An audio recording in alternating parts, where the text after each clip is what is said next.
Hello friends, मैं खुशहाल आप सभी का बहुत बहुत स्वागत करता हूं हमारे यूट्यूब चैनल पर। आज की हमारी डिक्टेशन है प्रोग्रेसिव मैगज़ीन जुलाई 2023 से exercise number 3 and 4। Get ready, start. Over the past month, 20 million residents of the National Capital Region have shaved off at least some part of their expectancies by breathing in this region's poisonous air.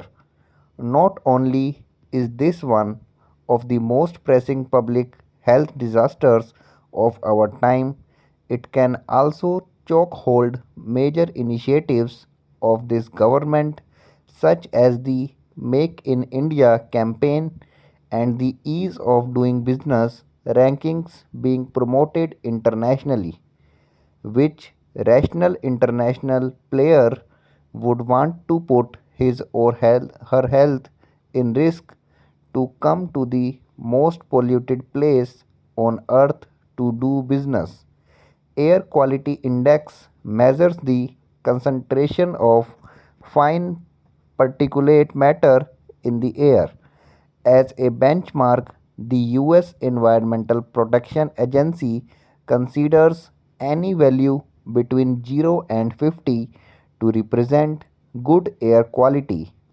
But this season, areas in the NCR have seen record breaking values of as high as 1000 on the index, 20 times the prescribed limit for dignified human existence.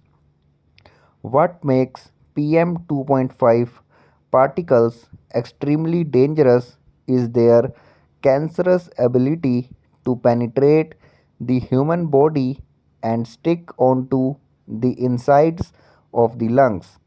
In my own experience, 1 in 5 people at my company in Gurgaon have reported sick within a week alone.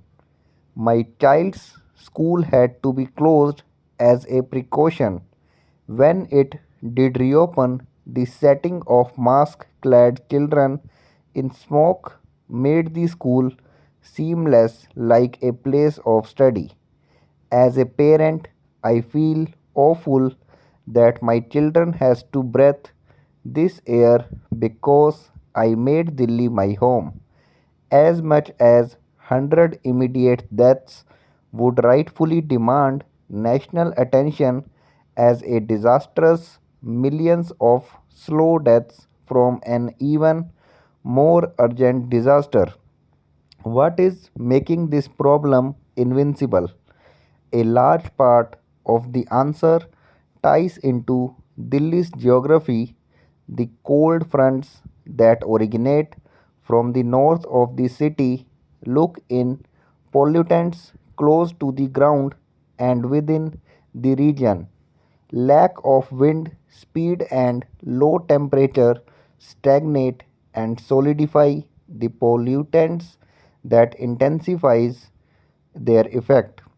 It is as if you kept realizing pollutants inside a house with very poor ventilation. According to a recent study carried out by IIT Kanpur, the mix of sources responsibility for PM 2.5 changes seasonally in the region. In winter, vehicular emissions account for 25% of PM 2.5, 30% is accounted for by others. Long term strategies need to be implemented to prevent this from becoming a matter of annual recurrence. Here is how that can be done. First, by the creation and institutionalization of independent task force not directly answerable to either Delhi or central governments. Such as task force should be singularly responsible for and have the authority to enforce measures to manage air pollution in the region. Policymakers often tend to pass the buck into each other when they are not directly responsible for a project or have interlayered responsibilities. Assigning a single manager responsible for a clear action item drastically improves execution. Second, we need to fundamentally prioritize clean air as a basic human right. To do this, the Swachh Bharat Abhiyan should incorporate clean air as one of its core tenets. A budget for clean air programs should be allocated from the receipts collected from the Swachh Bharat tax. That money should be used to improve vehicle emission standards, subsidize alternatives to fuel wood, and subsidize effective crop burning techniques in North Indian states. Third, increase the renewable purchase obligations of power as well as the state run distribution companies in and around Delhi and Haryana. Such increases in obligations combined with the growth of renewable energy sources will phase out dependence on coal in the region. Fourth, smarter management of cold fronts.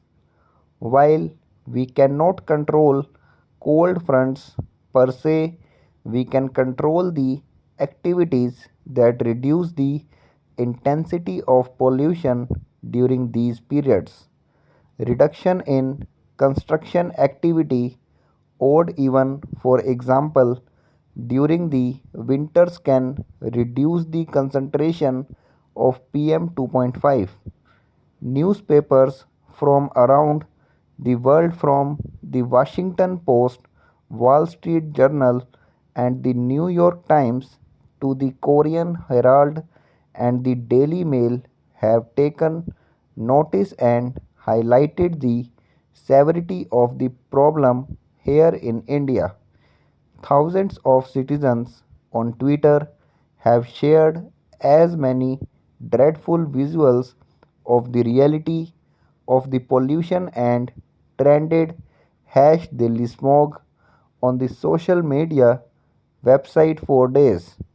The negative publicity has certainly dulled our ability to attract foreign investment, foreigners, non-resident Indians, and out-of-state Indian talent to the region. This crisis imposes costs on society as a whole as well on the progressive policies that we hope will deliver to us a better economic future. At the base level, the state needs to provide the most basic of human rights, clean air to breathe. Without this, the economic development vision will not have much meaning to the people of the country. The state should make clear policy in this regard to safeguard the health of the people at the earliest possible time. Thanks for watching this video.